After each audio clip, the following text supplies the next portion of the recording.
And we say we're live. That's what it says. That's what it says. That's what it be like. Let's see. It's been forever since I've been logged on, so I need to get through all the notifications, I guess. That's right. That's right. So let me see. Yeah, we haven't had a good conversation in a few days. I mean, we Yeah, had a chicken this morning, right? But it's been Wednesday since we last really caught up. so I'd like my secret weapon to remain nameless. So don't try to guess. But I've been having some marketing conversations with my secret weapon again, and some new ideas came to light over the weekend. Cool.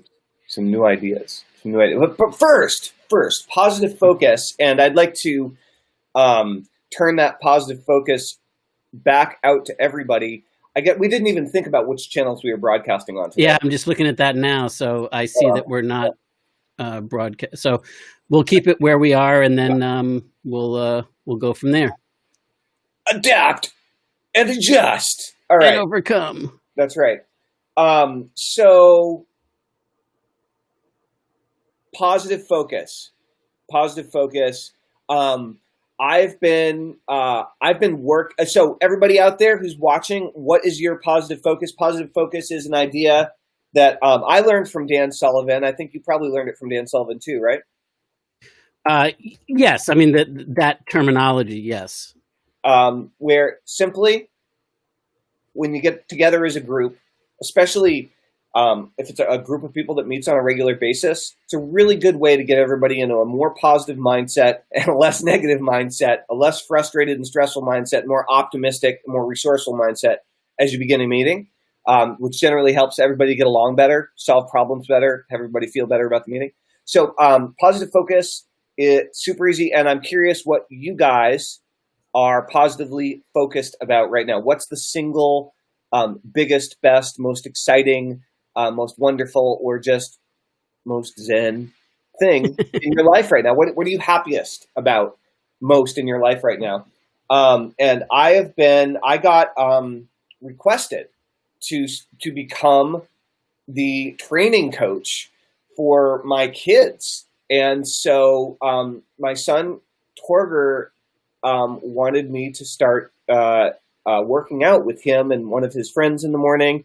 And then Lightning joined in, and then another friend started showing up, and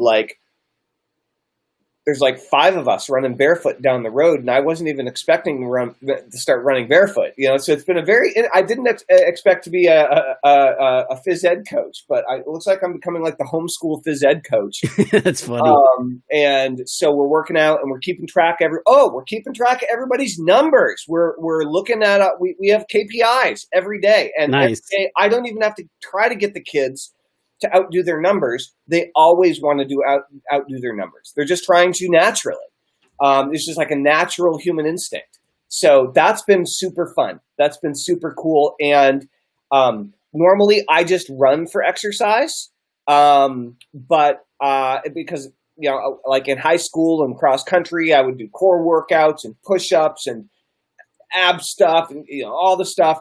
All the stretching, but as I've gotten older, I just dropped all that. I just run. I don't even stretch, right? I've been running, for so many years.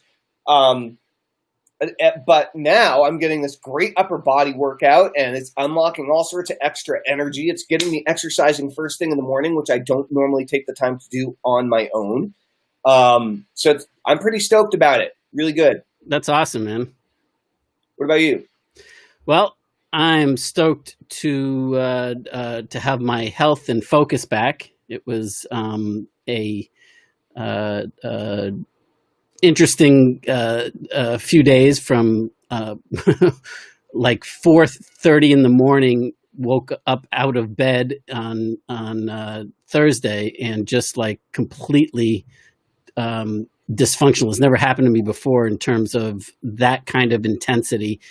Dizzy spells and vertigo and nausea. It was just it's happened to me one other time in my life, and it was when I was under severe stress, and I it lasted 2 weeks, and this lasted 2 days. So I am extremely happy that it was able to nip it in the bud, so to speak, Right.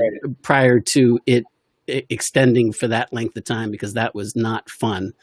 I can't lay down, can't stand up, can't move, can't look at anything, can't. And all I really wanted to do was I found myself saying, "All right, God, if this is it, take me now, because I don't want to deal with this any longer." Wow, that sounds Literally. pleasant. Yeah, it was real pleasant. But now I'm happy for it that it's on the mend. I don't think I'm 100% yet, but I'm damn close, and I'm being smart about the comeback. So that, it's like one of those things where you don't notice how much you are missing your health and how important that is until something happens. Right. And so I worked out for the first time this morning, where I was doing that daily prior to last Thursday, and I just hit pause on everything and was able to, be nice to myself, and the recovery seems to be taking hold nicely. So I'm very happy about that, and I'm very appreciative to you, Telman, for being so flexible and holding everything together while this hit me out of nowhere. Yeah, of course. So appreciate it. So that's my positive focus for sure. Awesome. Well, welcome back to the land of the living, as they say. Thank you. So I'm very happy about that, and I'm very appreciative to you, Telman, for deja vu moment there. Sorry. Note to self: mute Facebook. That's right. Every time. So super cool. Well, yeah, back in the saddle. So we've been both in our private conversations about the business and in our live streams and webinars and emails and the whole thing. We've been very focused on existing entrepreneurs, coaches and consultants, internet marketing or email entrepreneurs who have technical and ideally have an email list, but are limping along. They're not where they need to be. They're looking to really build something more stable and scalable long term. Right. And the question, we've talked about this, and I don't know how this is going to turn out. We've had many conversations about this. I don't know either, because I don't know what's on your mind. We're like, should we be focused on entry-level entrepreneurs? Should we be focused on first-time internet marketers and or first-time entrepreneurs, period? And one of the things that we do know is that building a business online, right now, is cheaper than it's ever been. Sure. Okay? Unless you were like a trained website designer back in the day and webmaster, and you went to school for it, and you had the skills, in which case you still paid for it. Right. So back in the day, you needed to learn the stuff, or you needed to hire somebody, to do the stuff, to do all the crazy technical stuff. That's no longer the case. Okay, sure. You literally can build funnels and pages for free if you're willing to hunt around long enough and tie together the right resources. And for less than $500 a month, and I'm not talking about the mentoring or the teaching or the training or the skills. I'm talking about the tools. For less than $500 a month, you can have a website, you can have a opt-in page, you can have an autoresponder, you can have a shopping cart, you can have tracking, you can have an affiliate, you can have the whole shebang for your business, whether it's with Kajabi or ClickFunnels or Convertri or Samcart or whatever. Yeah, you can run a multi-million-dollar business for about $500 a month as your base, overhead, so to speak. Yeah, it's amazing. I mean, it's astonishing. It is easier to start businesses, period, but specifically internet businesses, than it ever has been in the history of humanity. Which is good news, bad news, isn't it? Well, it is good news, bad news. The bad news is there's going to be a whole bunch of people who are doing it wrong. The good news is there's going to be a whole bunch of people who are trying to figure out how to do it right. And they need to. And so what I'm realizing is that I prefer working with experienced entrepreneurs, right? Mostly because I hate repeating myself. I hate doing the same training twice. I hate having to do the same thing over, drives me bananas.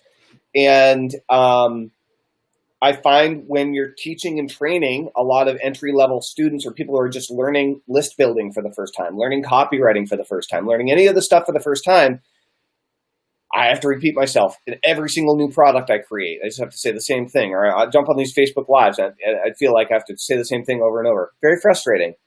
And so we've been really focused on, hey, how can we take someone who has the fire in the belly, has some track record of success, and they have the right mental attitude, they have the right mindset, and ideally they have some cash that they can throw at their education and the tools that they're going to need to build the business. They're not afraid of investing the time and the money to really build something great. That's where we've been focused, and I think that's really good long term. But this can be true for anyone. Your business, and I'm not talking to Joshua right now, I'm talking to everybody that's watching and listening, is your business has entry-level clients, entry-level students, and you have intermediates, and then you have pros, and maybe you even have a wider spectrum. You have people who are just starting out and people who've read every book on the subject and listened to every podcast, and they know more about it than you do, right? Everything in between. But there's always, almost 80% of the people are in the front, right? They're in the top. They're just beginning, or they think they're beginning. They think of themselves as beginners. And I was looking at how some of our colleagues in the internet marketing training world have shifted and their marketing and their messaging directly to people who are starting out or starting over, and then pricing their products appropriately to make them accessible. Mm-hmm. And right now, in particular, there are many markets that are exploding right now. Homeschool is one of them. Okay, Yep. The homeschool world's going bananas. But the reason the homeschool world is going bananas is because the work at home market is going bananas. And what I'm realizing, or the kind of revelation that I had is, when you got started selling internet marketing training programs, and then several years later when I started paying attention to that and got involved, there was a pretty long span of time where it was like really easy to sell programs to people because people were really excited about the opportunity to go online, and people that were like at the front end of the curve. There were lots of people who really wanted to learn this stuff, and there were very few people who were teaching it. Mm-hmm. Right? It was much. There was a period of time where you could just acquire so many customers so inexpensively. Like you could just blink and get tons of people to throw money at you. And since then, there's been a roller coaster, up and down and up and down. And what I'm realizing, I think, is that 2020 and all of the madness, all of it, from like start with Corona, right? And just like, let's talk about let's not talk about it, but all the other crazy shit that's happened in 2020. It's causing people to lose their income, to be working from home, to seek out other opportunities. And it created a catalyst. It created a reaction. I think that there's an entirely new wave of entrepreneurs who are desperately waiting for someone to train them. I agree. And I think that there's a difference there than with the standard. You mentioned a group of people that could teach it better than you could, that know it better than you could. And that's always true. The problem that I see is the people that get stuck there. Right. They can know it well and they can teach it better than you can teach it. They can recite it back to you. They can parrot it back to you, but they can't do it.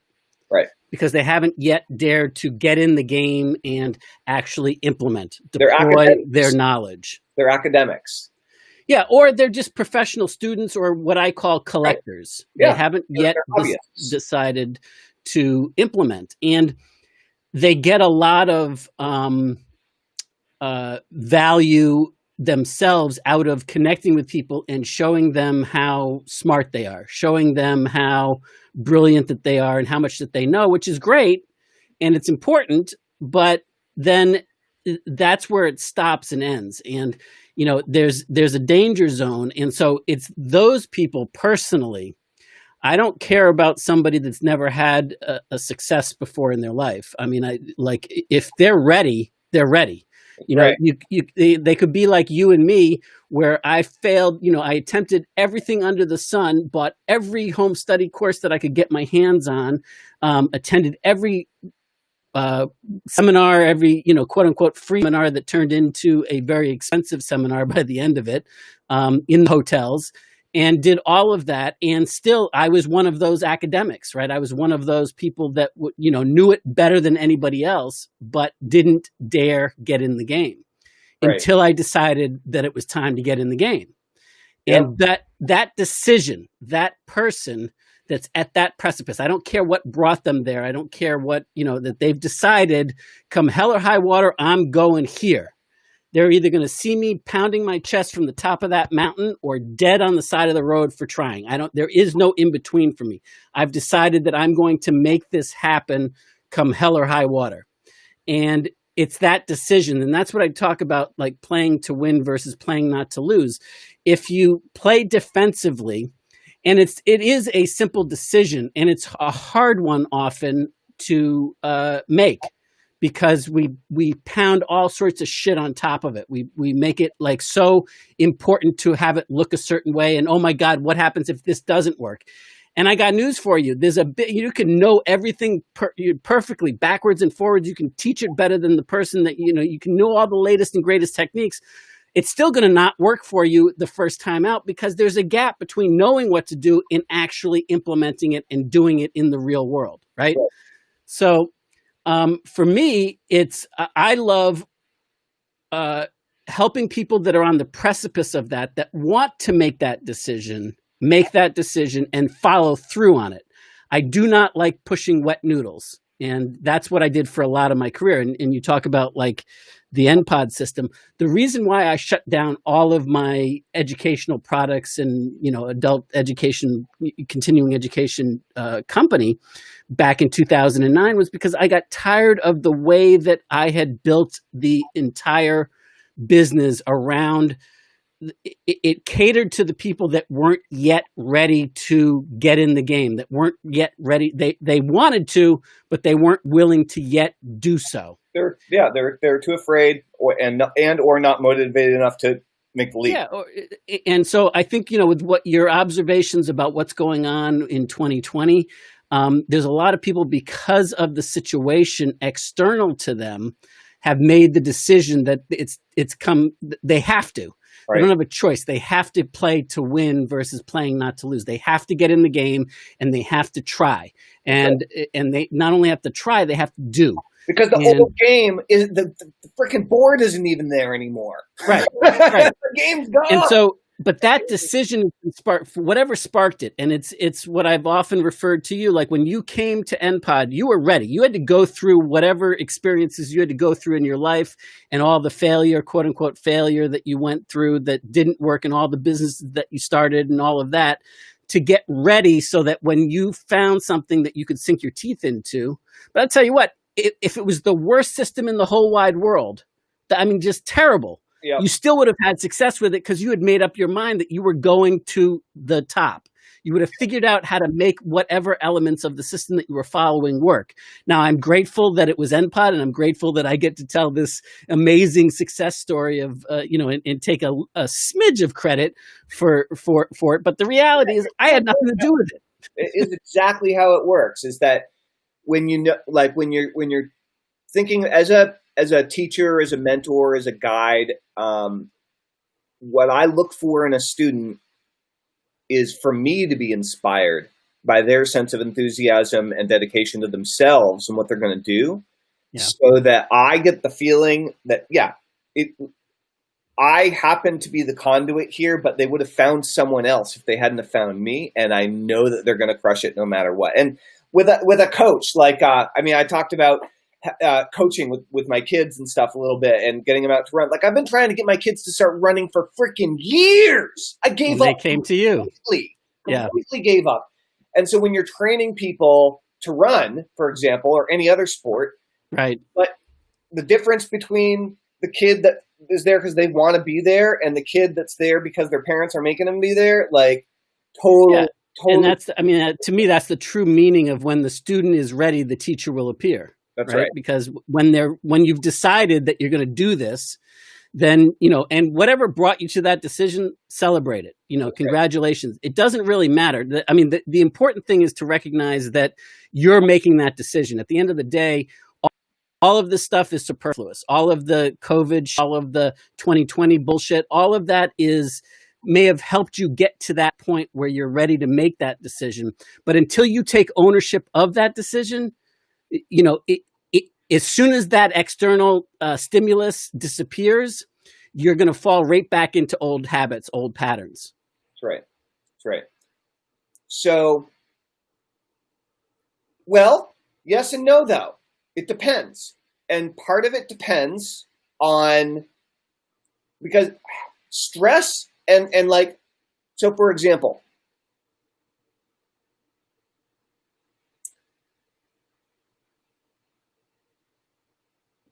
a lot of interesting discovery, right? When I started researching the tiny house market, I told you about this already. Yep. I made an unusual discovery. The first thing I discovered is that 70% of tiny homes are purchased by women, middle-aged women. Yeah, I remember.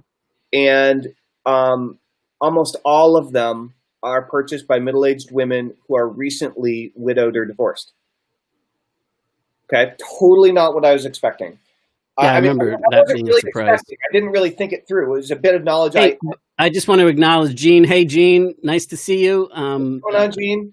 I'm sure other people are watching in the watch parties that both you and I started, but that we're not seeing necessarily come through. There are some cool ways to see a little bit of that information, Joshua, which I want to share with you at some point. But we got Tammy Donnell, Mark Becker, Adrian. I totally can't pronounce your name that begins with an N. Vin Montello. What's up, Vin? I want to talk to you. It's been too long. Jeff Schechter. Hey, man. Good to see you. Perry Belcher. How's it going, dude? Josh Gale. Roberto Monaco. What's up? All right. Cool. So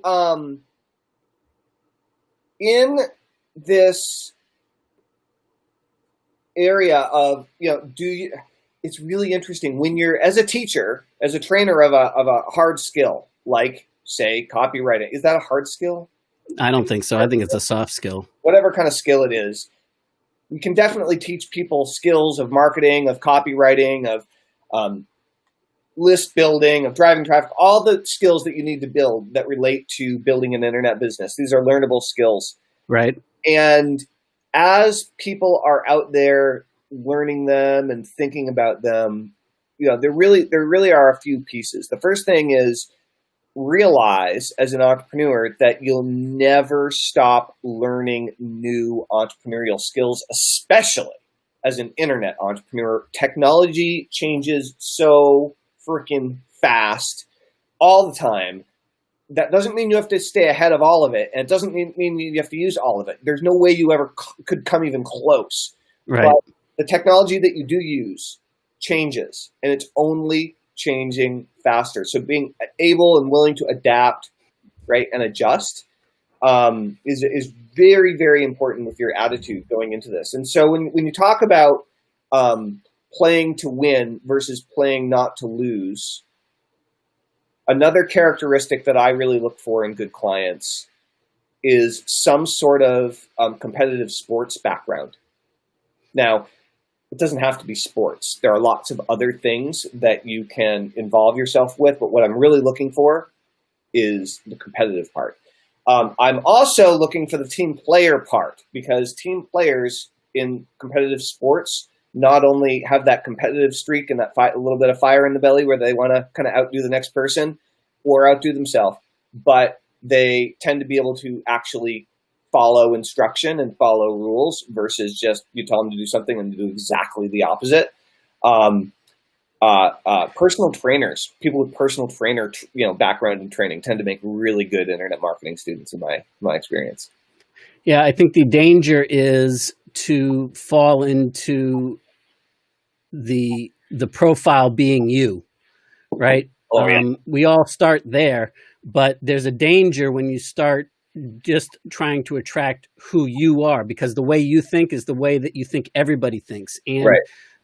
for example, I am not at all interested in people that are competitive. I like people that play to win and are serious about the way they do it, but I am not interested in the slightest whether they're, take no prisoners, push the limits, no pain. I used to be, but I have zero interest in that anymore. But that is a bias towards me and towards my particular come from and chapter in life, so to speak.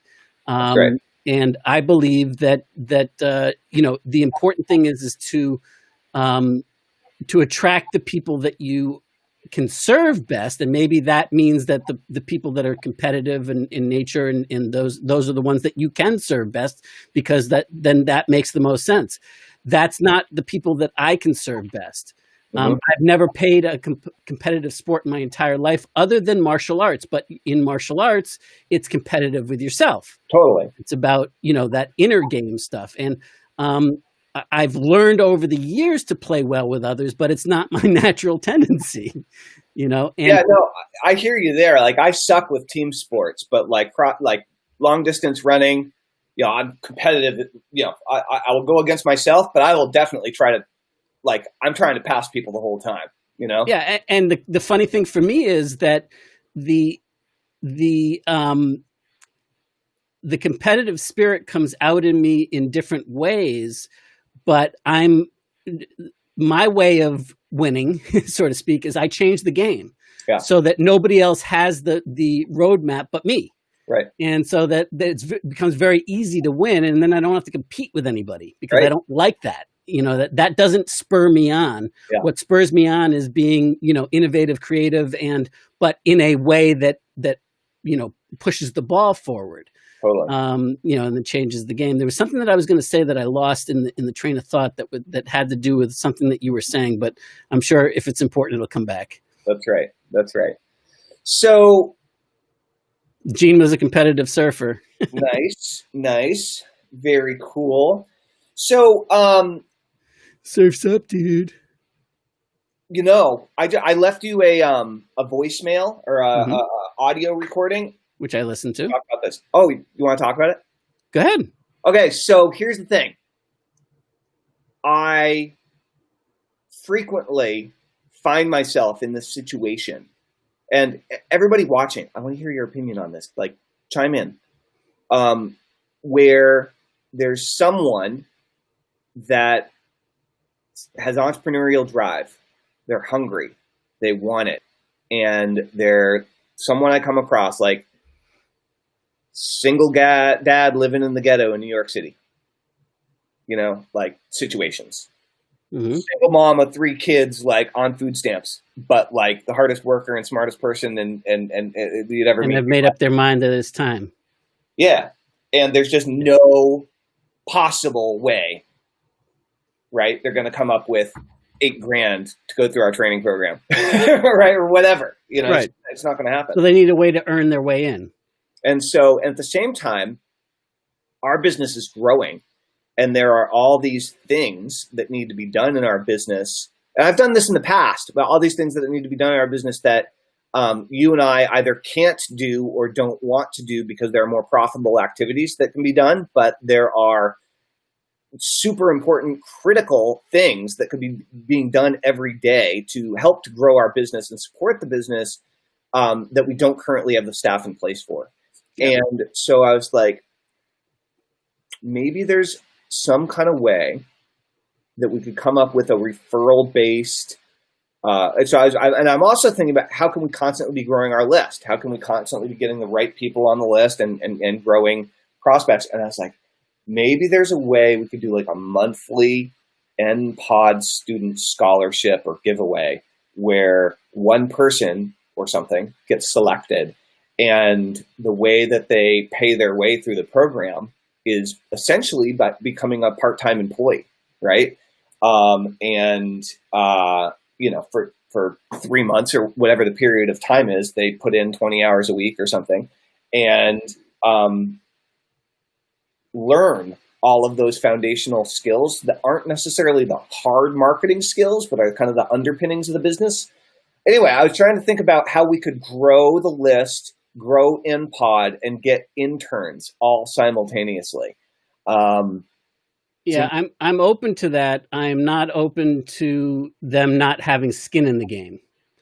And so what I would be more interested in is a way that they can earn their way in with work and a combination of, for whatever that looks like, but also in some sort of partial economic commitment to it as well.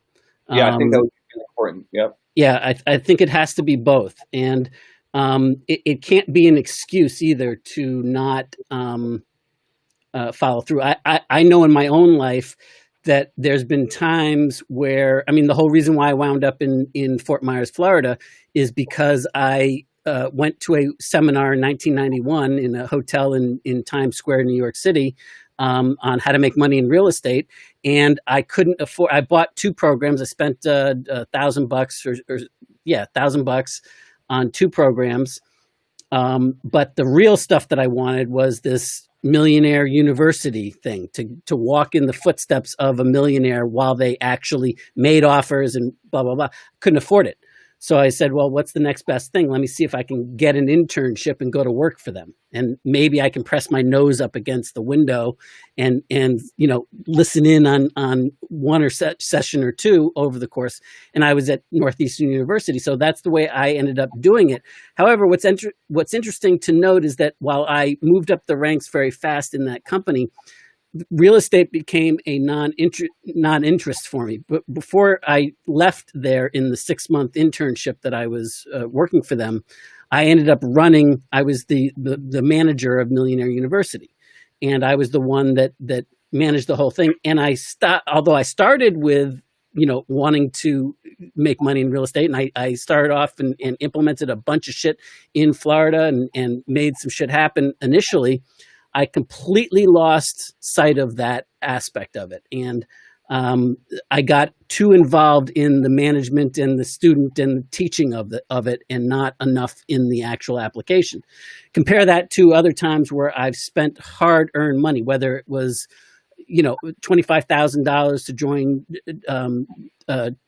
Joe Polish's deal per year for several years, or $8,000 for Strategic Coach, or whatever it was that I spent hard-earned money for it. It had a different space in my heart and in my attention when I spent money that was meaningful to me at the time. Right. Right. No, it does. It does.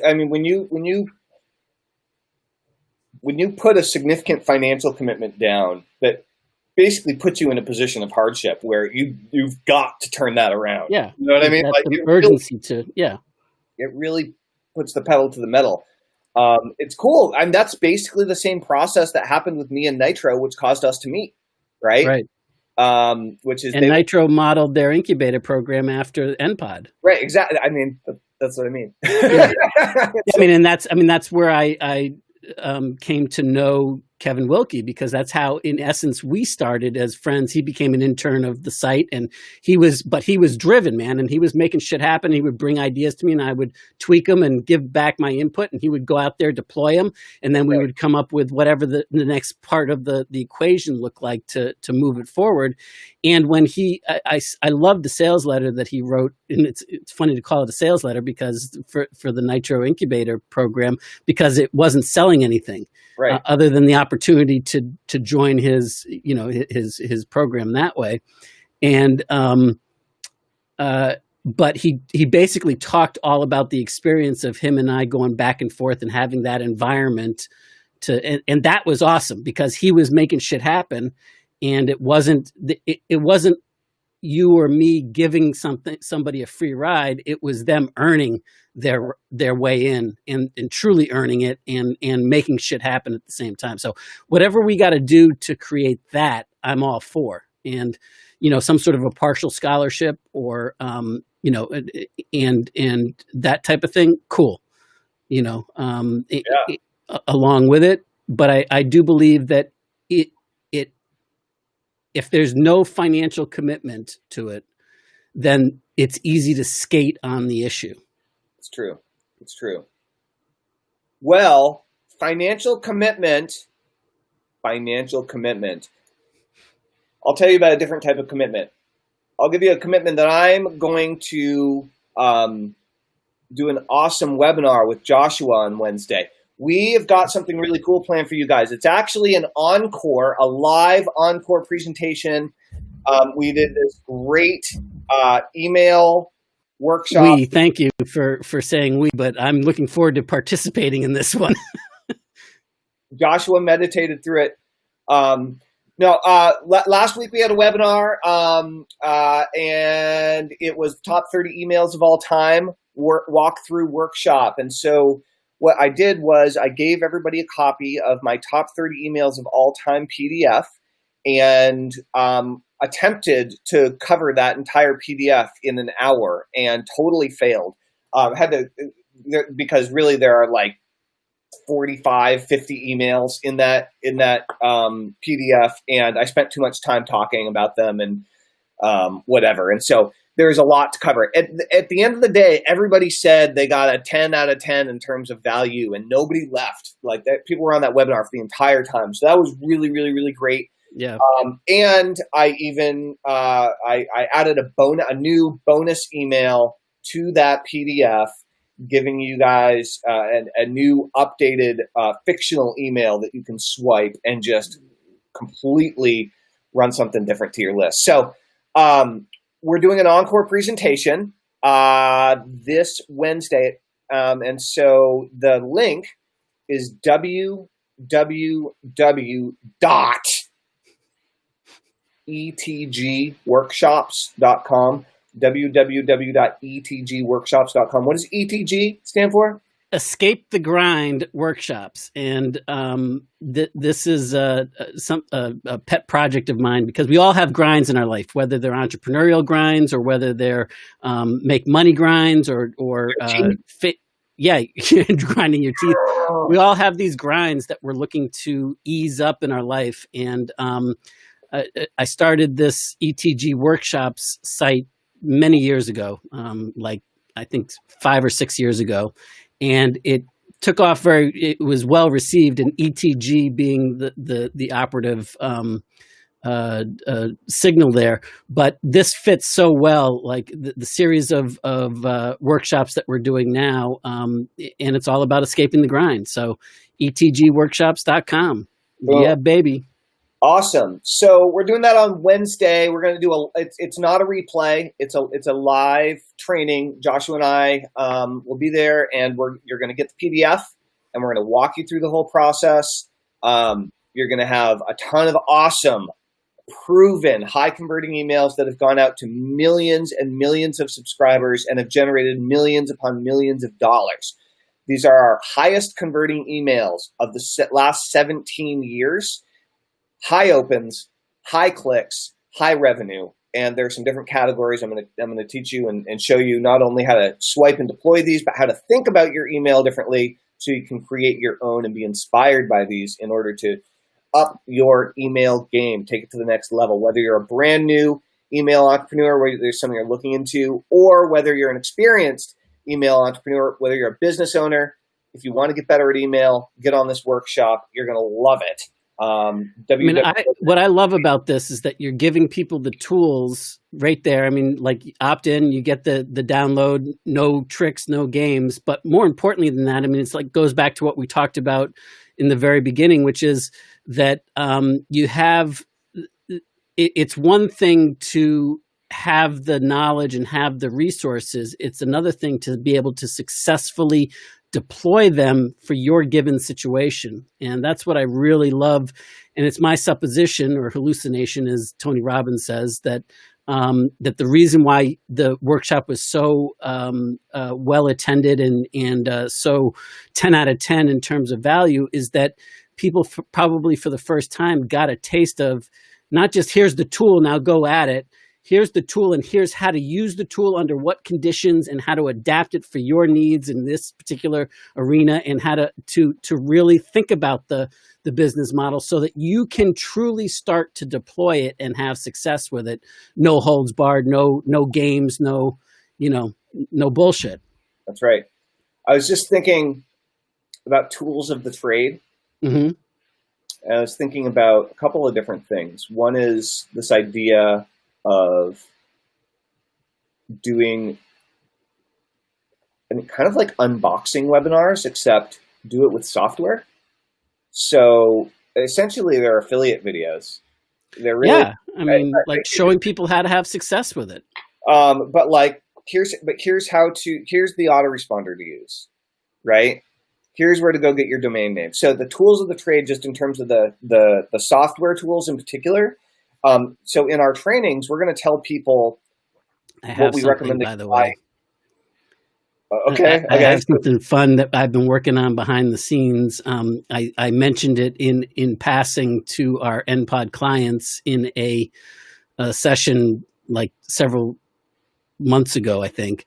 But I've been actually working with a developer on it, and we're starting to map it out now, and it's going to be pretty damn exciting. So I haven't even had a chance to share it with you, Telman, but it's going to be badass. Well, we should talk about it. Yeah. Very cool. Very cool. Awesome. All right, guys. Well, check it out. etgworkshops.com. I'm going to go and drop that link in my personal Facebook feed and everywhere else I can find. So stand by.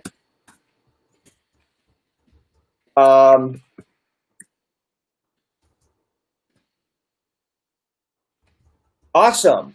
So anything else we need to talk about today? What do you think, Joshua? I think it's pretty damn good. I mean, I'm just typing it in myself so that I can help you out there. Awesome. Cool, guys. Well, if you want my top 30 emails of all time and an awesome live walkthrough, go and join us at etgworkshops.com, and we'll talk to you very. Oh, you know what? I do have something that I'd like to add in here, if it's not too late. Hit it. Okay. In addition to, like what we've been talking about all the way through, is giving people the resources when they've made the decision to play to win, instead of playing defensively and trying to just play not to lose. In the same vein by which Telman is offering the masterclass or the workshop on how to actually deploy these and how to get maximum value in minimum time in your particular situation using these as the teaching model. We also are offering a platform audit, and it's pretty exciting. There's 3 different components to the platform audit, which you'll learn more about when you go there. And it's along the same lines of being able to adapt and adopt this information and start to get real value, regardless of whether you become an NPod student of ours or not. Whether you become a client and are ready for that kind of intensity, or you're just going to be a voyeur, which is fine.